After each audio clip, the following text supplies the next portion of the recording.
Wow.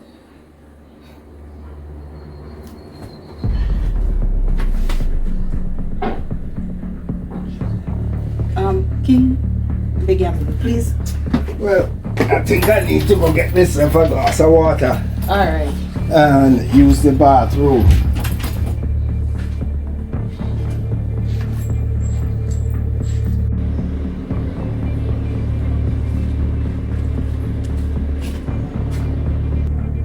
No days ago you did say you were come here. Good evening, Miss Brissett. Evening, Savage. Is it okay for me to come through the gate? If you must.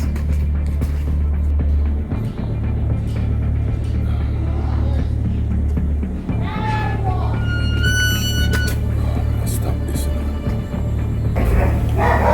Well, first of all, let me apologize for being late. You know? Days late. Well, you know, last time I checked, I'm a working man, you know? A man who goes to work, does work, is at work, you know? Working man. And you're trying to say that I am not a working woman? I stay at home, wait on you? Angie, something happened between the two of us and I wasn't there. You know, like a ceremony with whole heap of colors and flowers and ring bearer and flower girl and pastor and people. You know that kind of thing there? Because you're really acting a little bit strange. You just have said this because you no want to own up to the fact say days ago you said you was coming here and you never turned up.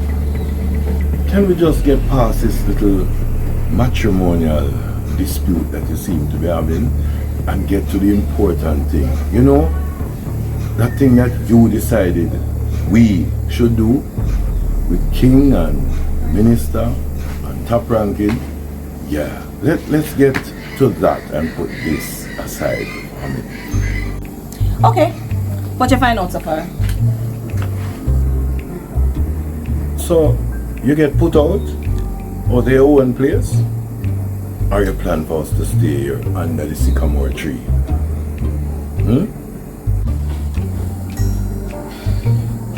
Fine, come.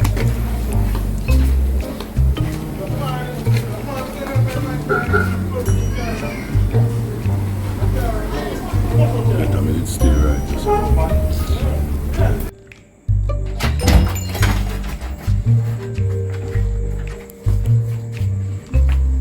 Sit down.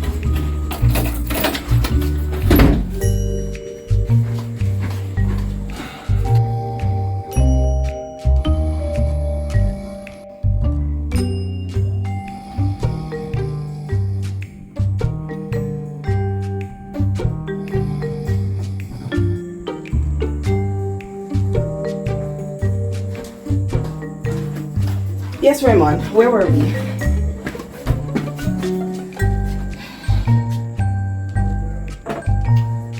Yeah, so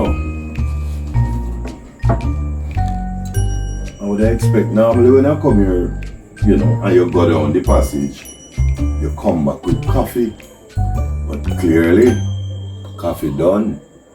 Raymond, now is not the time for coffee. Now is the time for business. You come here to report. Me? Alright, let me give you the report. Thank you. So I met with Rankin, and I have come to the conclusion that he had nothing to do with any hit on King.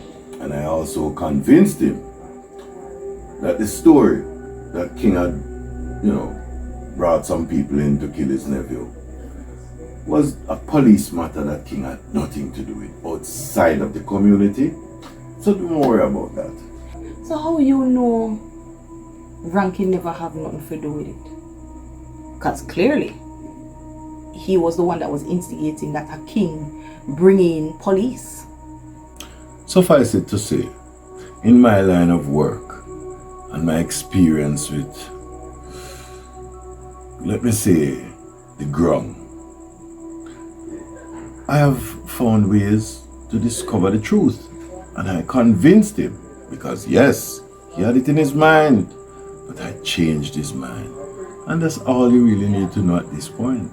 You know what matters now? What do you have to tell me? Raymond, you speak as if you know Rankin a little bit more than you do. What you mean you twisted or changed his mind? Angie, no disrespect meant, but as an agent, you're a paperwork specialist, and you're used to dealing with higher level, upper scenario type things. My line of work makes me deal with the ground and the hardcore elements of society. So take my word for it. Yeah? So what? You're calling me a bougie agent? Raymond, you see where I live? Take a good look. Major drug boss over Port Royal 2 years ago. Team led by me, Angela Brissett. That was not Uptown. Country boss, major container of guns. In the country, bush, team led by me, Angela Brissett. Next, major human trafficking takedown with Masu, which you were part of. Wait, correction. Masu was Uptown. However, the rest of the operation wasn't. Oh, before I forget, also saving your life from Andrew, which was not Uptown.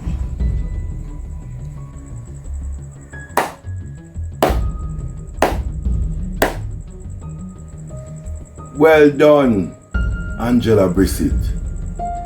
You want an award now? Raymond, this has nothing to do with me wanting an award. This has everything to do with you making me look like an Uptown agent. Humphrey Lannister.